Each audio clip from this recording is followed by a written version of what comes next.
Yeah. Right now, what we want to know is some of the like what's concerning is what's happening in Venezuela, Zimbabwe, right? Because the whole country all of a sudden goes on a crisis. There's shortage of food. Pretty much, it's almost a war, you can say. But then people are holding each other, trying to support them, because the economy has fallen down. Yeah, when money suddenly becomes worthless. Yeah, How does this happen? yeah, yeah. I So, mean, just like that. Yeah. how does money become worthless, right? And how does the inflation happen? Yeah, dude. Like we wanted to understand very basics. You know what I mean?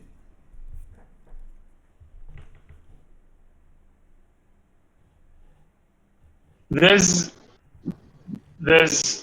you're breaking up a little, but I think you asked two questions. One is how does inflation work or happen, and the second is what happened in Venezuela, which is hyperinflation. How did Yeah, that happen? yeah, Cool. I'll answer. I mean, those answers are really inflation in general is good. It's not bad for the economy because as a central bank, you need to keep putting in money into an economy so that the government has money to spend on infrastructure. There's basically money is printed out of thin air, right? So, like, yeah. let's say when the central banking system started, how we started was it was IOUs. So you had gold-backed dollars, and every dollar you could go redeem for a certain amount of gold. Gold got its value because over the years, gold was defined as a scarce resource, and people realized it's not easy to make gold or get gold. So it became a currency as time passed. It's just a shared like it's just because we all believe gold has value. Gold has value. Because around I think the 1800s, like I mean, this happened multiple times, but because that was sort of a shared understanding, but gold supply was limited, people needed a better way to issue and transfer currency. Not only because of gold, but also splitting gold was hard, right? So let's say you wanted gold, one gold coin, and one Yeah. gold coin could get you one chicken. Let's say you wanted just though, Yeah. you couldn't split that gold coin into four and buy a kg of rice. So it was Yeah. hard to split gold, and that's why people started printing paper money that was backed by gold, Yeah. which is not a bad idea because you could just be like, cool, I'll pay 1/10 of a gold brick for this kg of rice. Yeah. What then happened was the bankers started handling these transactions and corruption sort of grew in the system. Yeah. So bankers basically would issue more IOUs than gold existed. And this happened a couple of times in like history, right? So each time it happened, there was civil wars and revolutions where people went against the bank. They fixed the system, but then the system always went back to like excessive notes versus gold. The last time Yeah. this happened was when US was given sort of authority to manage this. So right after World War II, because they were the most like powerful country, people Yeah. basically used the US dollar for exchange of like anything between countries. Yeah. And because of a globalized world that we live in, Yeah. what has happened is each country has specialized in producing specific goods. So it's better for you to actually buy a specific item from Spain, like let's say wool, rather than making it yourself in India because they're just better at doing it. They've over the years gotten better systems to do it. So when you had to trade between these two countries, there was no global currency to do so in, and everyone Yeah. accepted like the dollar will be that one. And the US sort of forced the system onto the world by the World Bank. They started Yeah. giving credit through the World Bank to every country in US dollars. So US dollar amongst countries became like the gold standard. And the US dollar initially was backed by gold Yeah. until Richard Nixon. When Richard Nixon came, he was like, US dollar is not backed by gold anymore, Yeah. which sort of created a shock. But then it was good because you had limited supply of gold, but you needed more and more currency to come into the system. Yeah. So that's what happened. And now we have a system where each US dollar is not really backed by anything other than the US economy. Like it's just everyone believes the US dollar has value because it's secured by the like US government says that it'll buy back every dollar for whatever currency exchange rate there is, right? So and there's it's too complex because everyone just believes it. It's not there's you. If everyone went and tried to redeem any specific thing for a US dollar, it wouldn't work.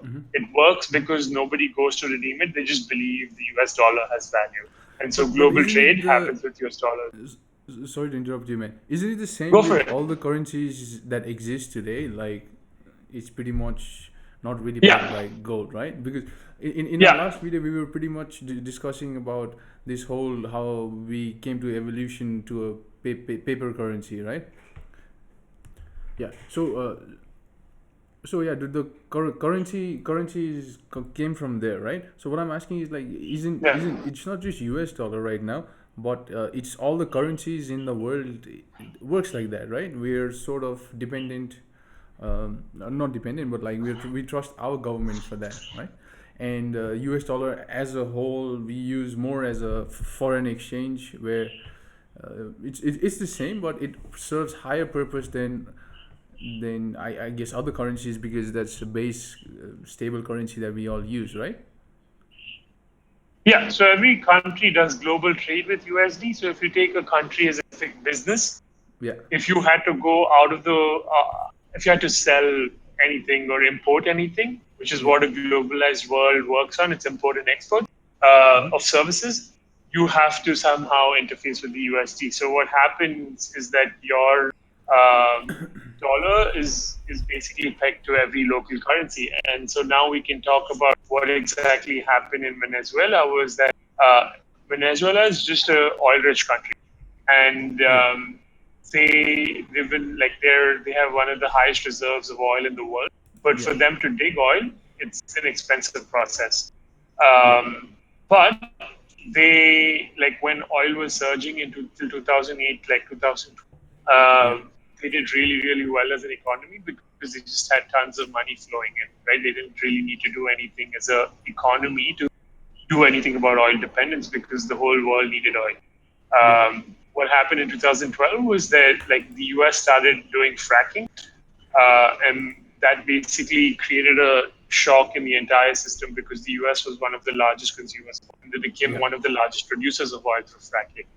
And Mm-hmm. so one of the reasons was the oil prices declined significantly and the cost of producing oil was much more for Venezuela than what they made by selling it. So they Mm-hmm. were selling each Mm-hmm. barrel at a loss. The second Yeah. thing that happened was they had this guy Maduro who was sort of like a power crazy guy, and he Mm-hmm. kept doing.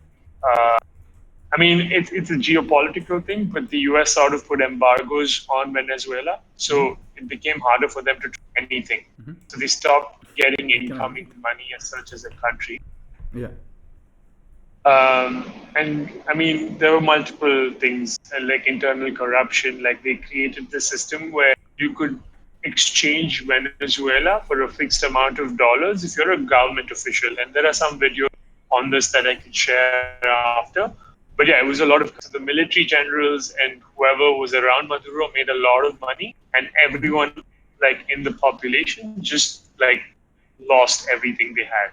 And because it was sort of a social welfare state, like a lot of the Mm-hmm. people got free stuff from the government, that started declining. People didn't necessarily have jobs to sort of, there's no jobs to because they're an oil rich country, right? And they don't have Mm-hmm. any other things they've specialized in. So there's nothing they can export to the Mm-hmm. so it's a bunch of complex things, but yeah, that just led to hyperinflation. So corruption, the lack of like the cost of oil going down, and all of this led to hyperinflation.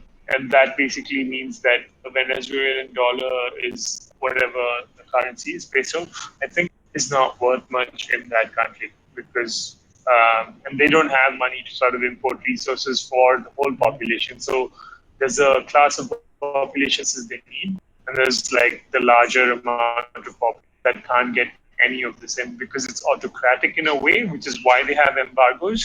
Mm-hmm. There's just basically nothing you can do until Maduro or whatever the current government is sort of. So yeah, that's just like a case of bad governance, a couple of geopolitical issues, and that sort of made their decline And very is very it the similar case that we see in shocking. Zimbabwe as well? But Zimbabwe is not like a oil-rich country compared exactly. as Venezuela. I But in don't know Zimbabwe, much about the Zimbabwe situation, but I know they have hyperinflation, but I think that's just because they've not produced, like they've not figured anything to produce for the world. And I think that's a big problem with Africa in general. It's that they've not specialized in much other than commodities. yeah, Like Africa until now has just been very rich in mining resources and stuff, but they've not really like taken those commodities and started producing stuff. That's changing a little bit with China. Chinese investors going to Africa and investing money and like setting up stuff, but it's still super early. Like I don't know too much about Africa. I don't know too much about Venezuela either. There's so many other factors that inflation, but I think these are sort of like some macro issues that I have learned about. But I'm pretty sure there's more that led to the downfall of Venezuelan Bolivar. Yeah, it's Bolivar, Boliviar, yeah. something like that. Yeah.